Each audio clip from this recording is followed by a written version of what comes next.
पुढची बातमी पाहूयात।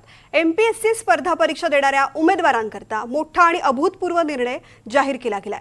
पुढील वर्षापासून राज्यसेवा गट ब गट क पूर्व परीक्षा वर्षातून 2दा किंवा अधिक वेळा आयोजित केली जाणार आहे। विद्यार्थ्यांचा मानसिक तणाव कमी करण्यासाठी पारंपरिक OMR शीट ऐवजी आता संगणकावरती आधारित ऑनलाईन परीक्षा होणार आहे। पूर्व परीक्षा अनेकदा होणार असली तरी सुद्धा मुख्य परीक्षा मात्र वर्षातून एकदाच होईल असं परीक्षा नियंत्रकांनी स्पष्ट केलंय।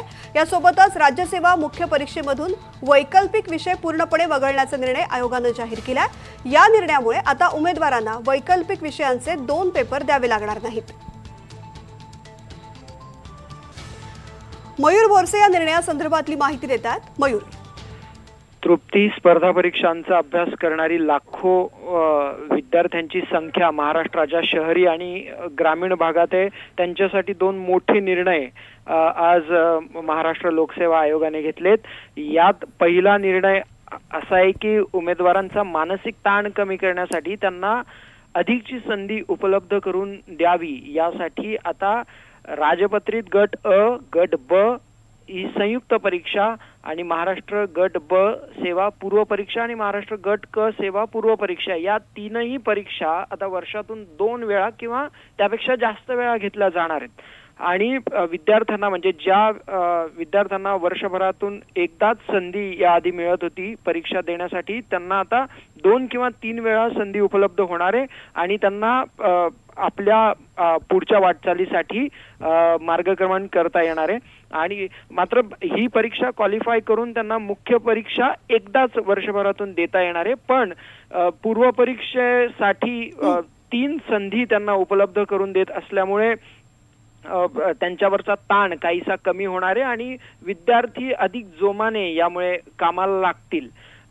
आणि दुसरं म्हणजे नव्या निर्णयानुसार या 3ही पूर्व परीक्षा आता पारंपरिक पद्धतीने आपण बघितलं तर OMR शीट वर होतात, पण आता त्याऐवजी संगणक प्रणालीवर आधारित म्हणजे कम्प्युटर बेस्ड टेस्ट CBT ज्याला म्हणतात त्या पद्धतीने त्या घेतल्या जाणार आहेत आणि या ऑनलाईन पद्धतीने होणार असल्यामुळे त्या अधिक पारदर्शक आणि आणखी गतिशील होण्याची शक्यता आहे। नॉर्मलायझेशन पद्धतीचा सुद्धा वापर यावेळी करण्यात येणार आहे। परीक्षा एकापेक्षा जास्त सत्रांमध्ये घेतली जाण्याची शक्यता आहे। आयोगाने गुणांचं समानीकरण करण्याची सुद्धा पद्धत निश्चित केली आहे। आणि दुसरा एक महत्त्वाचा निर्णय असा आहे की वैकल्पिक विषय MPSCच्या राज्यसेवा मुख्य परीक्षेच्या साठी जे वैकल्पिक विषय 2 पेपर द्यावे लागतात ते आता द्यावे लागणार नाहीयेत। उमेदवारांचं मूल्यमापन अधिक समान आणि प्रमाणित व्हावं यासाठी हा बदल करण्यात आलाय आणि आता वैकल्पिक विषय होणार नसून ते काढून टाकलेत।